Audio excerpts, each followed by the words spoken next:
Hello, my name is Zheng Yuan. I'm from the Department of Computer Science and Technology, University of Cambridge. Today, I'm going to talk about our recent work on document-level grammatical error correction. To start with, what is grammatical error correction? Grammatical error correction is the task of automatically detecting and correcting errors in text. In this sentence, these are very grammatical sentences. GEC systems need to first detect the incorrect usage of the words, then suggest corrections. Are should be corrected to is. A determiner is missing. There's also a spelling mistake. Existing GEC systems typically process each sentence independently and provide feedback at sentence level.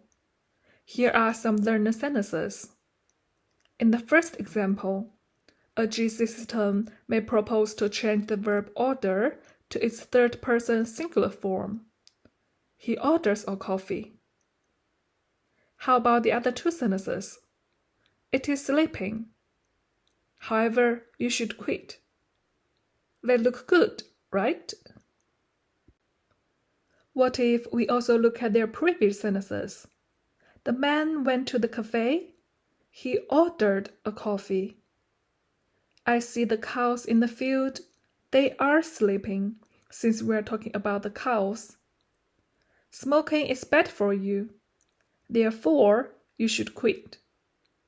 It's obvious that context matters. These errors can only be detected and corrected using wider context, which may fall outside the current sentence. GEC should look beyond the current sentence and use more context to build context-aware systems. Therefore, we propose document-level GEC. In our work, we use the transformer sequence-to-sequence model as our baseline and investigate 3 document-level GEC systems. Our first system is a single encoder GEC model, which uses the transformer encoder to process the current source sentence and its context together, treating them as a long input sentence. We modify the input by concatenating preceding sentences to the current one, separated by a special token. Our multi-encoder models encode the source sentence and its context separately. We introduce a new context encoder to process the context in a parallel fashion to the source encoder. For the encoder-side integration, the outputs from both encoders are combined via a gated sum before being fed into the decoder.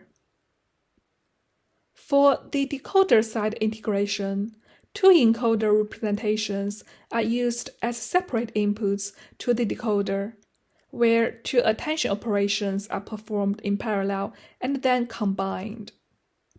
We first compare our document-level GEC systems on 3 different benchmarks. BA covers the full range of L1s and ability levels.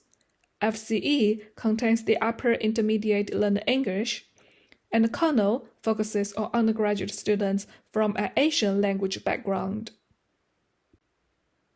We can see that simply concatenating preceding sentences, the single encoder model, is not very effective. Both our multi-encoder models outperform the baseline, and the decoder-side integration produces the best results.